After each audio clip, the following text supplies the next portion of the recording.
Hello दोस्तों, नमस्कार। आज इस वीडियो लेक्चर में आपका पुनः हार्दिक स्वागत है। इस वीडियो लेक्चर के माध्यम से हम मनोविज्ञान के शिक्षा मनोविज्ञान के बारे में पढ़ रहे हैं। शिक्षा मनोविज्ञान से संबंधित जो प्रश्नोत्तरी है उसको इस वीडियो लेक्चर में हम डिस्कस करेंगे। सबसे पहले हम यहाँ जो शिक्षा लिखा हुआ है उसके बारे में समझ लेते हैं। शिक्षा जो है इसके बारे में वैसे तो कई मत हैं, लेकिन हम बात करें अगर शिक्षा मनोविज्ञान की तो शिक्षा मनोविज्ञान की उत्पत्ति 1900 ईस्वी में हुई। और अगर इस शिक्षा शब्द की प्रॉपर बात करें तो जो शिक्षा शब्द है इसका मतलब होता है सीखने की प्रक्रिया या ज्ञान का कौशल। इसके एक और अर्थ माना जाता है, शिक्षा एक ऐसी प्रक्रिया है जो व्यक्ति के अंदर स्थित गुणों को बाहर लाने के प्रयास में तत्पर रहती है। अब इससे रिलेटेड क्या क्या प्रश्न हैं उनको हम देखते हैं। पहला ही प्रश्न है, शिक्षा मनोविज्ञान के जनक। हमने बात करी कि शिक्षा मनोविज्ञान की उत्पत्ति 1900 ईसा पूर्व में हुई और इसके जो जनक हैं एडवर्ड ली थॉर्नडाइक हैं जो अमेरिका के निवासी हैं, इनको माना जाता है। क्योंकि शिक्षा की जब बात आती है तो इसके बारे में एक कथन ये भी है कि शिक्षा जो शब्द है वो संस्कृत भाषा के शिक्ष धातु में अ प्रत्यय लगने से बना है। अ प्रत्यय लगने से बना है। वैसे शिक्षा का शाब्दिक अर्थ होता है सीखने व सिखाने की प्रक्रिया। वैसे इसके बहुत अर्थ होते हैं, सामान्य अर्थ होता है, वास्तविक अर्थ होता है, संकुचित अर्थ होता है, व्यापक अर्थ होता है। अगले प्रश्न के माध्यम से इनको हम जानेंगे। जॉन ब्रॉड्स वॉटसन मनोविज्ञान के किस संप्रदाय से संबंधित हैं? ये वही बात देखो, हमने बात करी थी जेबी वॉटसन, तो यहाँ पूरा आ गया जॉन ब्रॉड्स वॉटसन। जेबी वॉटसन की जब बात आती है तो जेबी वॉटसन है मनोविज्ञान के चौथे चरण से संबंधित थे।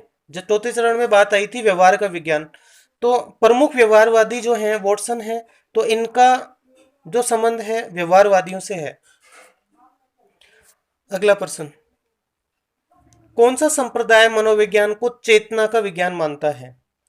जब हम बात करते हैं मनोविज्ञान के उत्पत्ति के चरण नंबर 3, तीसरे चरण में था कि मनोविज्ञान चेतना का विज्ञान है। ऐसा मानने वाले जो भी मनोवैज्ञानिक थे, जो भी विद्वान थे, उनको हम संरचनावादी कहते हैं। जिन लोगों ने चेतना के संदर्भ में जो मत दिया या चेतना के संदर्भ में जो अपना मत रखते थे या समर्थन रखते थे, उन सबको हम संरचनावादी कहते हैं। तो इस प्रश्न का जवाब हो जाएगा बी, जिसे हम ब कह रहे हैं। अगला प्रश्न हमारा, शिक्षा मनोविज्ञान का क्षेत्र है। शिक्षा मनोविज्ञान का क्षेत्र की अगर हम बात करें तो शिक्षा मनोविज्ञान का क्षेत्र काफी व्यापक है। शिक्षा मनोविज्ञान का क्षेत्र काफी व्यापक है। इसके अंतर्गत हम सारे क्षेत्र का अध्ययन करते हैं, शिक्षा से संबंधित जो भी आते हैं। शिक्षा क्या है? तो शिक्षा एक, वैसे प्रॉपर हम बात करें तो सीखने सिखाने की प्रक्रिया को शिक्षा कहते हैं, लेकिन यही अर्थ नहीं है, इसके बहुत से अर्थ होते हैं। अगले प्रश्न में, शिक्षा मनोविज्ञान की उत्पत्ति कब मानी जाती है? तो शिक्षा मनोविज्ञान की उत्पत्ति मानी जाती है 1900 ईस्वी में। शिक्षा का श्रेष्ठ गुण है, यानी शिक्षा जो है हम लेते हैं उसका श्रेष्ठ गुण है क्या? डिग्री लेना है? नहीं। ओनली सीखना? नहीं। लक्ष्य प्राप्त करना? नहीं। तो शिक्षा का जो श्रेष्ठ गुण माना गया है वो है चरित्र निर्माण करना। क्योंकि शिक्षा से व्यक्ति क्या होता है, व्यक्ति का सर्वांगीण विकास होता है। तो उस व्यक्ति को शिक्षा के माध्यम से इसका विशेष गुण की जब बात की जाती है तो वह व्यक्ति अपने चरित्र निर्माण की बात करे। प्रश्न नंबर 7, शिक्षा मनोविज्ञान की प्रकृति। शिक्षा मनोविज्ञान की जो प्रकृति है वो वैज्ञानिक है, ओनली शैक्षिक नहीं है, अशैक्षिक मनोवैज्ञानिक।